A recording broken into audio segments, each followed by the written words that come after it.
জেনে এসেছি আয়নীকরণ শক্তি কি এবং আয়নীকরণ শক্তি কি ধরনের বিক্রিয়া। এখন আমরা জানবো আয়নীকরণ শক্তিকে আসলে কোন কোন ব্যাপার প্রভাবিত করে, যাকে আমরা বলছি ফ্যাক্টরস এফেক্টিং আয়নাইজেশন এনার্জি। তার মানে কি কি ব্যাপার বা কি কি বিষয় আয়নাইজেশন এনার্জি বা আয়নীকরণ শক্তিকে প্রভাবিত করছে তাই নিয়ে আমরা এখন আলোচনা করব। তাহলে চলো দেখে নেই আসলে কি কি ফ্যাক্টর আয়নীকরণ শক্তিকে প্রভাবিত করে। আচ্ছা, একটু মনে করার চেষ্টা করো তো, আয়নীকরণ শক্তিটা আসলে কিসের উপরে ডিপেন্ড করত। আমার একটা পরমাণু ছিল, পরমাণু কেন্দ্রে ছিল আমার নিউক্লিয়াস, তার চারদিকে আছে ইলেকট্রন যার নেগেটিভ চার্জ। এই নিউক্লিয়াসটা ইলেকট্রনকে ধরে রাখতে চায় আকর্ষণ বল দ্বারা। কি আকর্ষণ বল? সেই আকর্ষণ বলটা হচ্ছে আমার কুলম্বের আকর্ষণ বল এফ, যাকে আমরা দেখে এসেছি C Q1 Q2 divided by r square সূত্র দ্বারা। তার মানে এই পরিমাণ বল দ্বারা এই ইলেকট্রনটাকে নিউক্লিয়াস ধরে রাখতে চাচ্ছে। আমি যদি ইলেকট্রনটাকে এখান থেকে বের করতে চাই, আমাকে এই পরিমাণ বল প্রয়োগ করতে হবে। এখন আমি যদি জানতে পারি এই বলটা, এই যে এফ বলটা, সে যার যার উপরে নির্ভর করতেছে, আমার আয়নীকরণ শক্তি ঠিক তার উপরে নির্ভর করবে। তাহলে চলো আমরা দেখি এফ কার কার উপর নির্ভর করছে। তুমি ইকুয়েশনের দিকে তাকালে কিন্তু বুঝতে পারতেছো এফ কার কার উপর নির্ভর করছে। ইকুয়েশনের মধ্যে সি এর পরিচয়টা হচ্ছে কুলম্বের ধ্রুবক, মানে একটা কনস্ট্যান্ট। তার মানে সি আমার কখনোই চেঞ্জ হচ্ছে না, তাহলে সি এর উপর এফ ডিপেন্ড করবে না।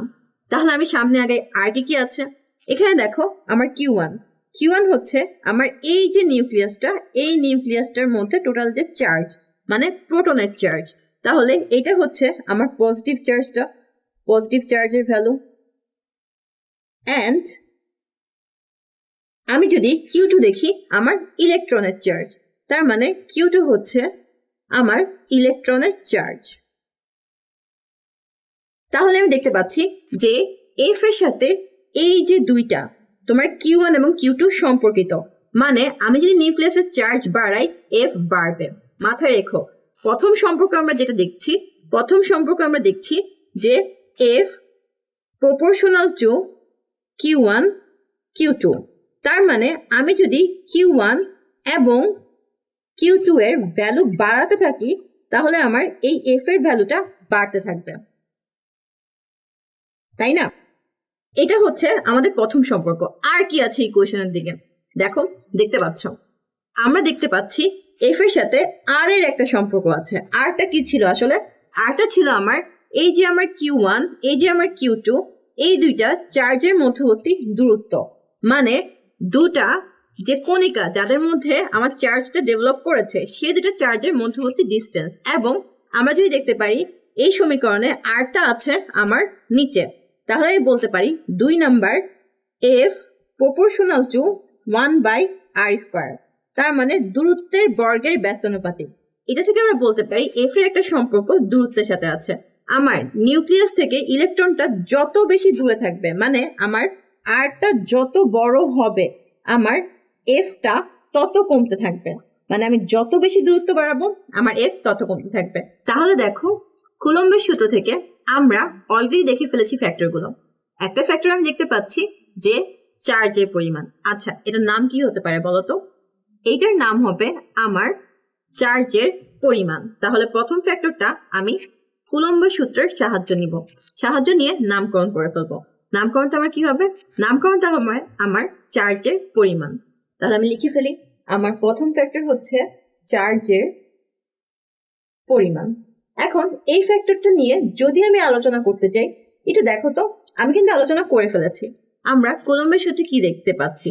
চার্জ যত বেশি বাড়বে তত বেশি আয়নীকরণ শক্তি হবে, মানে ইলেকট্রনকে আমাকে ছাড়াতে বেশি শক্তি দিতে হবে, বেশি কষ্ট করতে হবে, তাই না? তার মানে ধরো এই একটা পরমাণু এবং এই একটা পরমাণু, দুইটা পরমাণুরই বহিস্থ শক্তি স্তর একটাই, তার মানে আকার সমান। এই ক্ষেত্রে যেই পরমাণুর মধ্যে চার্জ বেশি হবে, সেই পরমাণু থেকে ইলেকট্রনকে সরাতে আমার বেশি শক্তি প্রয়োগ করতে হবে। মানে যে পরমাণুতে চার্জ বেশি হওয়া মানে কি বলতো? চার্জ বেশি হওয়া মানে প্রোটন সংখ্যা বাড়া। যার মধ্যে প্রোটন নাম্বার বেশি হবে, তার থেকে আমাকে ইলেকট্রন সরাতে বেশি শক্তি ব্যয় করতে হবে। তাহলে প্রথমটা আমরা জেনে গেলাম চার্জের পরিমাণ যত বাড়বে মানে প্রোটন সংখ্যা যত বাড়বে আমার আয়নীকরণ শক্তিও তত বাড়বে। এখন আমরা চলে যাই দ্বিতীয় ফ্যাক্টরে। দ্বিতীয় ফ্যাক্টর কুলম্বের থিওরি থেকে আমরা পাচ্ছি কি পাচ্ছি যে আমার দূরত্বের সাথে কুলম্বের বলের সম্পর্ক। আচ্ছা, এটাকে কি নাম করা যায় একটু ভাবো তো, মাথায় এসেছে? আচ্ছা, আমি একটু সাহায্য করছি। এটাকে আমরা নামকরণ করতে পারি পরমাণুর আকার। আচ্ছা, শোনার পর কি মনে হচ্ছে যে কেন পরমাণুর আকার বলতেছি? এখানে আমি বলেছি যে দূরত্ব মানে নিউক্লিয়াস আর ইলেকট্রনের দূরত্ব। পরমাণুর আকারের সাথে সম্পর্ক কি, আকারটা সাথে সম্পর্ক কি তা একটু লক্ষ্য করো। আগে ফ্যাক্টরের নামটা লিখে নিই। দ্বিতীয় ফ্যাক্টরটা হচ্ছে আমার পরমাণুর আকার। একটু লক্ষ্য করো, আমার যদি পরমাণুর আকার বাড়ে, ধরো আমি এখানে একটা পরমাণু আঁকলাম যার একটা শক্তি স্তর, আর এখানে আরেকটা পরমাণু আঁকলাম যার 3টা শক্তি স্তর। একটু লক্ষ্য করো তো, যার আকার বড় এখানে শেষ কক্ষপথের ইলেকট্রনটা এখানে, এখানে শেষ কক্ষপথের ইলেকট্রন এখানে, এখানে আমার পজিটিভ চার্জ, এখানে আমার পজিটিভ চার্জ। তাহলে আমি কি দেখতে পাচ্ছি? যার আকার বড় তার ক্ষেত্রে এই দেখো নিউক্লিয়াস আর ইলেকট্রনের মধ্যবর্তী যে ডিস্টেন্স, যাকে আমি বলছি আর, সেটা বেশি।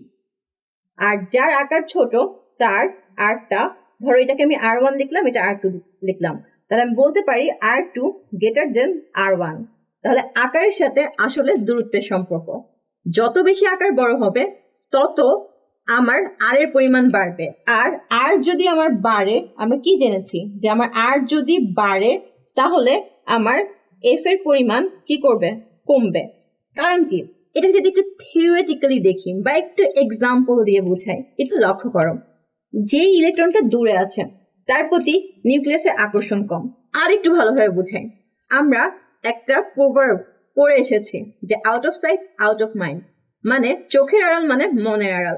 তোমার থেকে যে দূরে আছে তুমি তাকে একটু কমই স্মরণ করবা, দীর্ঘদিন সে তোমার থেকে দূরে, তার প্রতি তোমার যে পরিমাণ আবেগ তা কিছুটা কম থাকবে।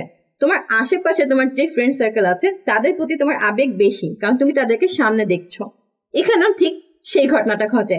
যে ইলেকট্রনটা আমার নিউক্লিয়াসের কাছে আছে, নিউক্লিয়াসের তার প্রতি অনেক আকর্ষণ, সে তাকে যেতে দিবে না, তাকে নিতে হলে আমাকে অনেক শক্তি দিতে হবে। আর যে ইলেকট্রনটা দূরে আছে সে আউট অফ সাইট, মানে তাকে যদি আমি একটু ট্রাই করি নেওয়ার বা একটু শক্তি অ্যাপ্লাই করি তাহলে সে ছেড়ে দিবে। এই কারণে পরমাণুর আকার যদি বাড়ে তাহলে আমার আয়নীকরণ শক্তির পরিমাণ কমে যায় এবং আমি খুব ইজিলি এই ইলেকট্রনকে বাইরে বের করে নিতে পারি।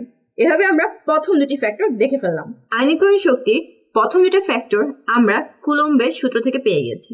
এবার পরের দুটো ফ্যাক্টর জানতে হলে আমাদেরকে সাহায্য নিতে হবে ইলেকট্রন বিন্যাসের। তাহলে আমাদের তৃতীয় ফ্যাক্টর ইলেকট্রন বিন্যাসের উপরে ডিপেন্ড করছে। তাহলে আমরা লিখে ফেলি আমাদের তৃতীয় ফ্যাক্টরের নাম। তৃতীয় ফ্যাক্টরের নাম হচ্ছে ইলেকট্রনিক কনফিগারেশন। Electronic configuration. আচ্ছা বলতো এই ব্যাপারটা কি, ইলেকট্রনিক কনফিগারেশনটা কি? এটা তোমরা অলরেডি জানো, একটু মনে করার চেষ্টা করো। আমাদের প্রতিটি শক্তি স্তরে অনেকগুলো উপশক্তি স্তর আছে, যাদেরকে আমরা নামকরণ করি এস, পি, ডি, এফ। এদেরও আবার অনেকগুলো স্তর আছে, যেরকম এস এর জন্য আমার একটা মাত্র ঘর, পি এর জন্য আমার 3টা ঘর, ডি এর জন্য আমার 5টা ঘর, এফ এর জন্য আমার 7টা ঘর।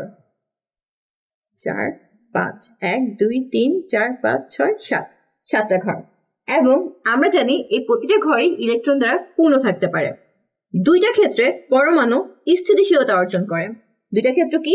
দুইটা ক্ষেত্র হচ্ছে, প্রথমটা যেটা আমরা খুব ইজিলি গেস করতে পারি যে সবগুলো শক্তি স্তর যদি আমার পূর্ণ থাকে, মানে এস এর জন্য তার শক্তি স্তরে যদি 2টা ইলেকট্রন থাকে মানে S2 অবস্থা থাকে। পি এর জন্য সবগুলো শক্তি স্তর পূর্ণ হতে হলে কয়টা ইলেকট্রন থাকতে হবে?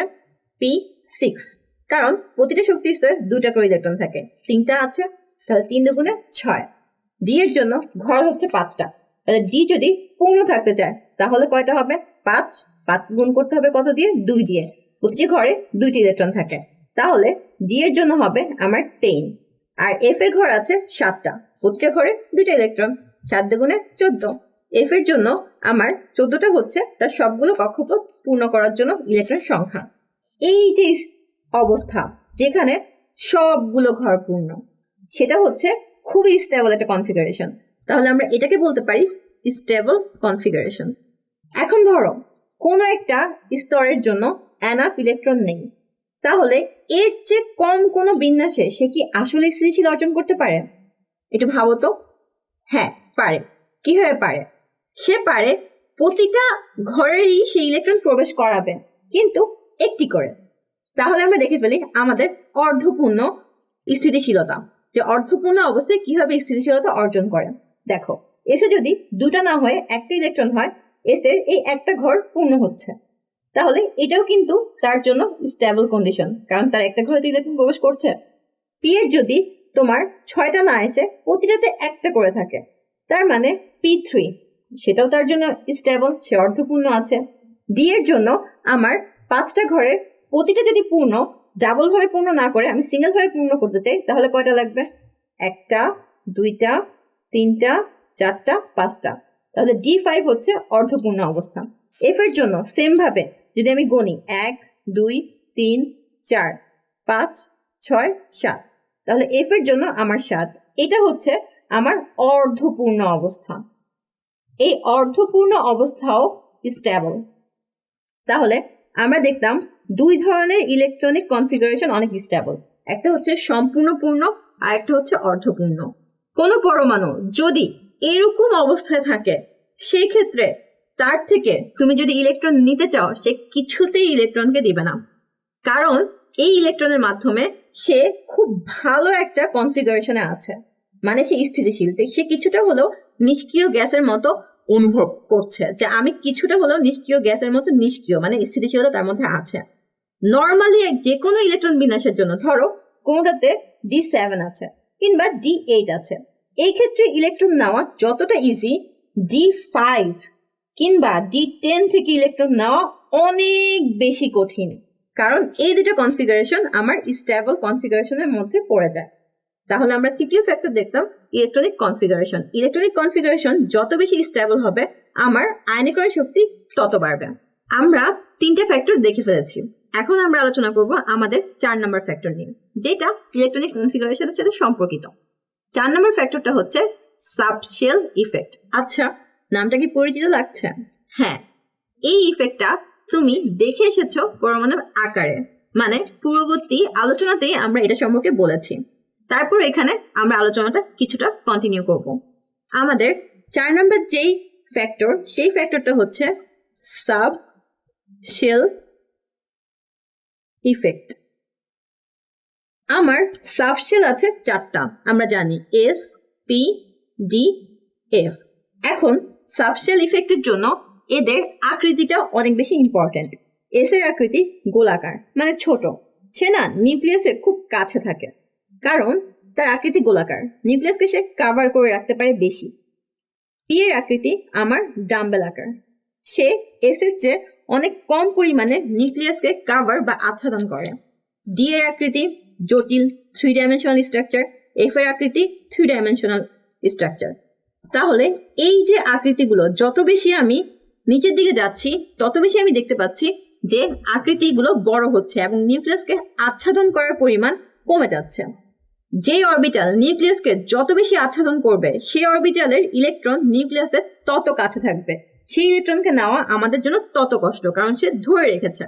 তাহলে আমরা বলতে পারি এস থেকে ইলেকট্রন নেওয়া অনেক টাফ, পি থেকে আরেকটু ইজি, ডি থেকে আরো ইজি, এফ থেকে সবচেয়ে ইজি। তাহলে সাবশেল ইফেক্টে কি হবে? এস এরটা হবে সবচেয়ে বেশি, তারপর হবে আমার পি, তারপর হবে আমার ডি, তারপর হবে এফ। এই ইফেক্টের কারণে আকারের মধ্যেও ভ্যারিয়েশন কিন্তু আমরা আগে দেখে এসেছি। এর মাধ্যমে আমরা সকল ফ্যাক্টর আলোচনা করে ফেললাম যা আয়নীকরণ শক্তিকে প্রভাবিত করে।